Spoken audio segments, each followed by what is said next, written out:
Alright ladies and gentleman, मेरा नाम है अर्पित पाठक। आप हैं उस दलाल स्ट्रीट। बात करेंगे बाजार की। आज निफ्टी की एक्सपायरी थी और बाजार ने दोनों ही रंग दिखा दिए।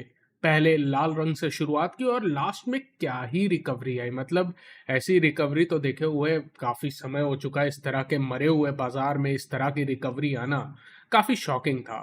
बट क्यों आई है, नोबडी नोज। बट हाँ, कुछ हम पोस्टमार्टम करने का प्रयास कर सकते हैं, बट ऐसा कोई बहुत बड़ा कारण तो फिलहाल मुझे नजर नहीं आ रहा है। मैं चर्चा करूंगा बाजार की आपसे।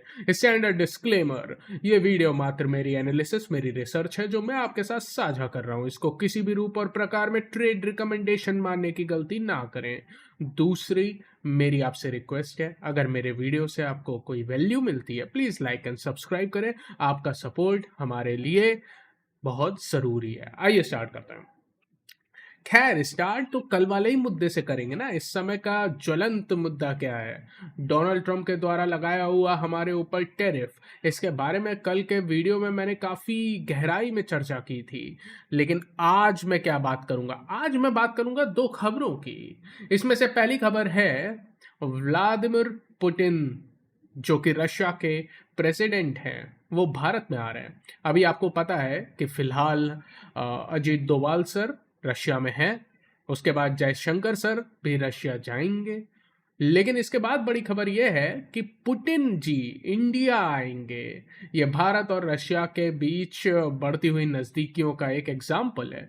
दूसरी बात है, कल मैंने आपको बताया था कि डोनाल्ड ट्रंप जिस तरह का दबाव भारत पे बनाने का प्रयास कर रहे हैं, ये ऐसा ना हो कि भारत ऑलरेडी रशिया के तो नजदीक है लेकिन चाइना के भी थोड़ा बहुत बातचीत करने का आरंभ ना कर दे। और ये बिल्कुल मैंने कल आपसे बात कही थी कि प्रधानमंत्री मोदी एससीओ भी जाएंगे इस बार। और 2020 के बाद ये पहला घटनाक्रम होगा जब प्रधानमंत्री मोदी एससीओ जाएंगे और पुतिन भी भारत आ रहे हैं। तो आप समझिएगा ना, ये बड़ा खेल है।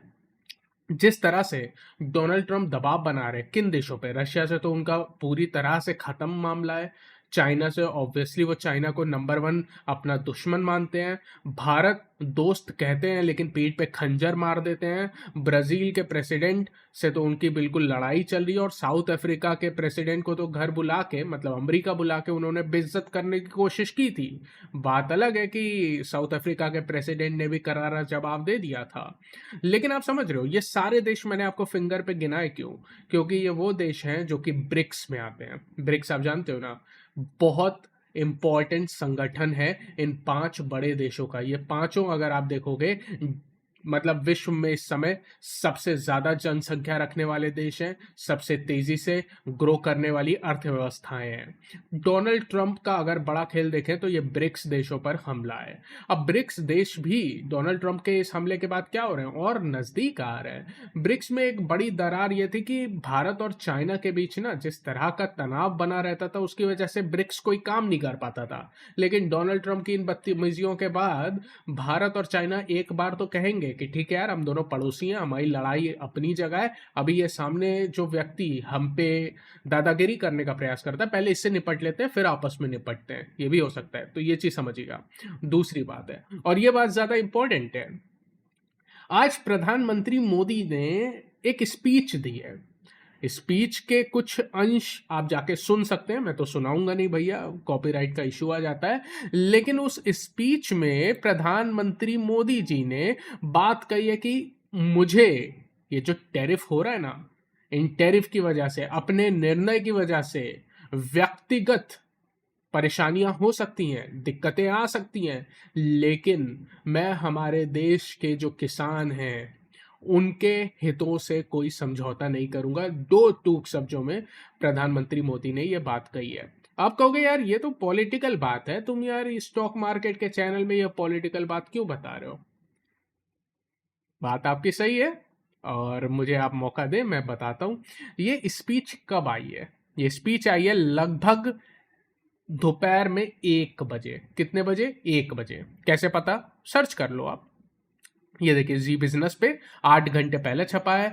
अभी 8 बज रहा है, तो लगभग 1 बजे के आसपास ये उनकी स्पीच पब्लिक में आई है। ठीक है, न्यूज पे आ गई थी, तो लगभग 12:30 1 के बीच में ये बयान हुआ होगा। आप कहोगे तो तो मैं आपको ले चलूंगा बाजार पे। निफ्टी में रिकवरी कब आई है? पूरे फर्स्ट हाफ में निफ्टी पूरी तरह से कमजोर ट्रेड कर रहा था, इंपॉर्टेंट लेवल को तोड़ रहा था। जैसे ही ये स्पीच आई निफ्टी भाग गया। आप कहोगे इस स्पीच से निफ्टी का क्या लेना देना? मैं कहूंगा सर मुझे भी नहीं पता, फ्रैंकली मुझे भी नहीं पता इस स्पीच से क्या लेना देना है, क्योंकि ये स्पीच कहीं से कोई अर्थव्यवस्था, इकोनॉमी, इंडस्ट्री के बारे में नहीं थी। ये तो जनरल पॉलिटिकल स्पीच थी, एक देश को समर्पित स्पीच थी। क्या इसका बाजार पे कोई प्रभाव पड़ेगा? आप कह सकते हैं नहीं पड़ेगा, लेकिन वो प्रधानमंत्री मोदी हैं, उनके पीछे 100 लोग 100 कार्य करने के लिए तैयार रहते हैं। मैं बस आपसे इतना कह रहा हूं, जब ये स्पीच पब्लिक में आई उसके बाद बाजार रिकवर कर गया। क्यों कर गया, किस लिए कर गया, किसने कराया, इनका उत्तर मेरे जैसे छोटे व्यक्ति के पास नहीं है। मैं इसको देने की आप स्थिति में नहीं हूं, बट हाँ कुछ तो हुआ है। और देखो यार, फ्रैंकली आप बात करो, ये कोई नॉर्मल रिकवरी नहीं है, कोई नॉर्मल रिकवरी नहीं है। कोई नॉर्मल कारणों से ये रिकवरी नहीं आ सकती है। ये दो ही कारण हो सकते हैं, कोई ऐसी खबर हो जो हमें आपको ना पता हो, या तो कोई खबर हो, या तो कुछ होने वाला हो जो इनसाइडर को पता है, मुझे और आपको नहीं पता। हम छोटे लोग हैं, हमें नहीं पता चलेगा। दूसरा, मार्केट मैनिपुलेशन। मार्केट मैनिपुलेशन कभी भी ऐसा नहीं है, जरूरी नहीं है कि नीचे के साइड ही किया जाए, ऊपर के साइड भी कर सकते हो। भाई बाजार गिरा हुआ था, एक्सपायरी का दिन था, आराम से मंदी वाले ट्रेडर चिल कर रहे थे, कुछ हुआ, स्पीच आई, कुछ हुआ, बाजार भाग गया। मेरे से आप ज्यादातर पूछो तो मुझे लगता है ये मैनिपुलेशन है एंड नथिंग एल्स। बट हाँ इसको सिद्ध करने का क्षमता फिलहाल मेरे अंदर नहीं है, तो ये किसी पे कोई एलिगेशन नहीं है। बट हाँ, मार्केट आप जानती हो, इट्स मार्केट में पंप इन कर देना पैसा मैनिपुलेशन नहीं कहलाएगा। किसी ने बड़ा पैसा अचानक से डाल दिया हो जिसकी वजह से ये हुआ हो, बट कुछ तो है कि जब स्पीच आई उसके बाद से बाजार रिकवर कर गया। समथिंग जो हमें फिलहाल तो नहीं पता, समथिंग इज फिशी, बट ये नॉर्मल रिकवरी नहीं है। बट इसकी वजह से हुआ क्या, कल मैं आपसे चिल्ला चिल्ला के कह रहा था 24,450, इसके नीचे गया तो समस्या है, आज गया और फिर 100 पॉइंट निकाल भी दिया, लेकिन क्लोजिंग इसने 24,600 पे की है। ये क्लोजिंग अच्छी है, ये क्लोजिंग अच्छी है, आज कुछ भी हो क्लोजिंग अच्छी दी है। दूसरी बात है, निफ्टी ने ये लोअर विक रिजेक्शन दिया है। अच्छा देखिए, सारी चीजें तो खराब हो गई है ना, अच्छा क्या हुआ है, आरबीआई पॉलिसी निकल गई। ये नहीं कह रहा हूं आरबीआई पॉलिसी बुरी थी, बट निकल गई। डोनाल्ड ट्रंप ने 50% टैरिफ लगा दिए। डोनाल्ड ट्रंप और भारत के बीच तीखी बातचीत चल रही है। सारे निगेटिव खबर है, लेकिन बाजार गिरने को तैयार नहीं है। बाजार कह रहा है मैं ना गिरूं, मना कर रहा है, बिल्कुल तैयार ही नहीं है गिरने के लिए। नहीं है तो नहीं है, कुछ बड़े प्लेयर चाहते होंगे ना गिरे, तो उसमें हम कुछ नहीं कर सकते हैं। पॉइंट ये है कि बाजार मना कर रहा है गिरने के लिए, कह रहा है मैं 24, इसीलिए आप ये समझिए 24,450। कल अगर आपने वीडियो देखा होगा, मैं 24,450 को बार बार बोल रहा था। अभी भी आप वो याद करिए, जब तक 24,450 के नीचे नहीं बंद होता है, नई मंदी नहीं होगी। यही बात कल भी बोला था, यही बात आज भी है। अच्छा, आज ऑप्शन चेन में जाना तो व्यर्थ है, क्योंकि एक्सपायरी हो चुके, तो वो आंकड़े हमारे पास नहीं है, उस पर जाना व्यर्थ है। इसके अलावा आइए FII-DI पे चलते हैं। FII-DI का डेटा काफी इंटरेस्टिंग है, काफी इंटरेस्टिंग आंकड़ा मेरे पास आ रहा है। अगर ये आंकड़े देखेंगे तो FII की तरफ से कैश मार्केट में दोस्तों 5,000 करोड़ की बिकवाली हुई है। आप कहोगे बहुत बड़ा आंकड़ा है, लेकिन DII के आंकड़े सुन के तो कल मतलब न्यूज वाले अगर आपको नचा ना दे सुबह, तो मेरा नाम बदल दीजिएगा। इतने बड़े आंकड़े हैं, छपेगा लंबे लंबे हेडलाइन में 11,000, और छपना भी चाहिए, कोई ये निगेटिव बात नहीं कर रहा हूं मैं यार। 11,000 करोड़ खरीद लिया DII ने, 11,000 करोड़ बहुत ज्यादा है।